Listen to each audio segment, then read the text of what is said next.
अमीर और गरीब बहन का रक्षाबंधन।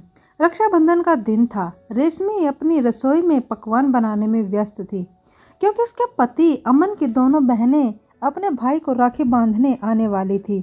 अमन की दो बहनें थी। बड़ी बहन अंजलि की शादी अमीर घर में हुई थी, वहीं छोटी बहन अनामिका की शादी गरीब परिवार में हुई थी। अमन और उसका पूरा परिवार अंजलि को बहुत जानते मानते थे क्योंकि वो अमीर थी, इसलिए जब भी इनके घर आती थी ढेर सारे उपहार लाती थी।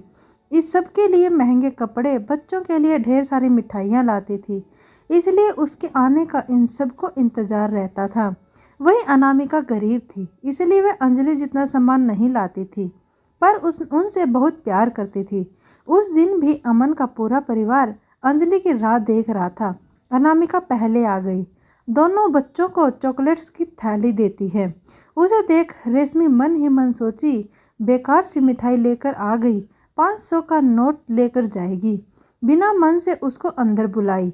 अभी अनामिका अंदर आई ही थी कि अंजलि भी आ गई, जिसे देख अमन के दोनों बच्चे अनामिका के थैले को फेंक अंजलि से जाकर लिपट गए।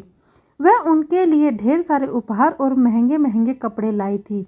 दोनों बच्चे उपहार लेकर खुश हो गए। पूरा परिवार अंजलि की खातिरदारी में लग गए। उसे अच्छे से चाय पानी कराया, लेकिन अनामिका को कोई नहीं पूछ रहा था। यह सब देखकर अनामिका की आंखों में आंसू आ गए। सब होने के बाद दोनों बहनें अमन को राखी बांधी। सब रस्म होने के बाद शाम को अंजलि कमरे में बैठ गई, लेकिन अनामिका रेशमी के साथ घर का सारा काम करने में हाथ बटाने लगी। उधर शाम होते ही अमन शराब की बोतल लेकर शराब पीने बैठ गया। उसे शराब पीता देख अनामिका आई और बोली, भैया डॉक्टर ने आपको शराब पीने से मना किया है, फिर भी आप पीने बैठ गए। आपकी एक किडनी पहले ही खराब है, अगर आप शराब पीना बंद नहीं करेंगे तो दूसरी किडनी भी खराब होने में समय नहीं लगेगा।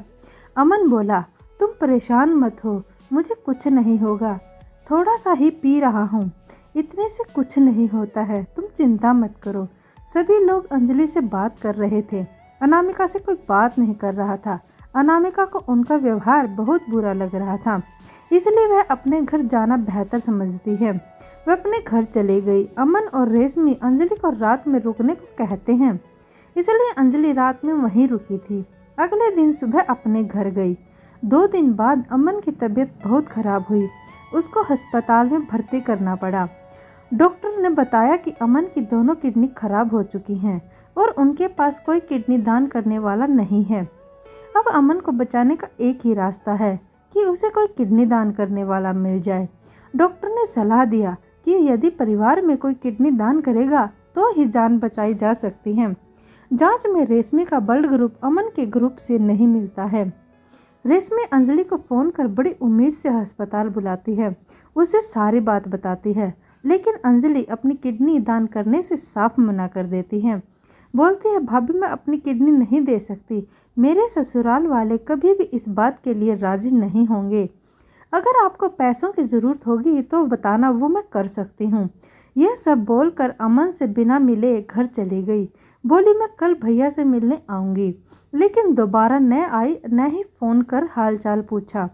जब अंजलि उनका साथ नहीं दी तब वह अनामिका को फ़ोन करके सारी बात बताती हैं। अनामिका भागी भागी अस्पताल आती हैं और डॉक्टर से बोली, आप मेरी जांच करिए, अगर सब ठीक हुआ तो मैं किडनी देने को तैयार हूँ। जांच में पता चलता है कि अनामिका अपनी किडनी दान कर सकती हैं। भाई की जान बचाने के लिए अनामिका बिना सोचे अपनी एक किडनी दान कर देती हैं। तुरंत ऑपरेशन होता है और सफल भी रहता है। अनामिका गरीब थी लेकिन दिल से अमीर थी। उसने राखी और भाई बहन के रिश्ते की अहमियत को समझते हुए उचित निर्णय लिया, अपने भाई की जान बचाई। रेशमी और अमन उसके साथ बुरे बर्ताव के लिए बहुत शर्मिंदा थे। उन्होंने उससे माफ़ी मांगी। लालच में पूरा परिवार जिस बहन को सराखों पर रखता था, वह बहन जरूरत पड़ने पर मुंह फेर लेती है। जिस बहन से सीधे मुंह बात भी नहीं करते थे, उसने अपना जीवन खतरे में डालकर अपने भाई की जान बचाई है। दोस्तों, हमें इस कहानी से यह सीख मिलती है, रिश्ते की अहमियत उसकी गरीबी या अमीरी से नहीं होती है। मुसीबत में जो साथ दे वही सच्चा रिश्ता होता है।